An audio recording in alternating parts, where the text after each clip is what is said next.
दोस्तों जीत पाण 2020 के अलविदा करूं था।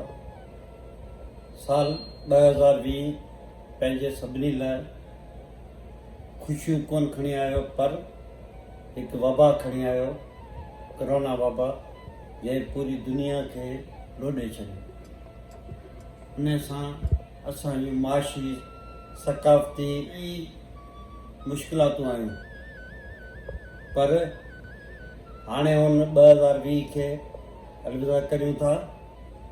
उमेद आहे त 2021 पाण सभिनी लाइ ख़ुशहाली ऐं खोड़ सारियूं सुठियूं शयूं खणी ईंदो। प्यारा दोस्तो, जीअं त पाण हिन वबा जे करे मिली कोन था सघूं, पर पंहिंजूं खोड़ सारियूं हिक ॿिए खे दुआऊं परे खां आहिनि। हीउ साइंसी दौरु आहे, सो इन बहाने पाण मुलाक़ात करियूं पिया।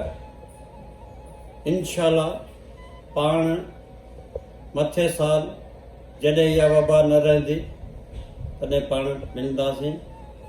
सदाई ॾुख बि कोन हूंदा आहिनि ऐं ख़ुशियूं सदाई हूंदियूं आहिनि। सो इहे वक़्तु ॾुखियो लंघी वेंदो। इन करे अवां सभिनी भाउरनि खे 2021 नए साल जूं खोड़ सारियूं वाधायूं।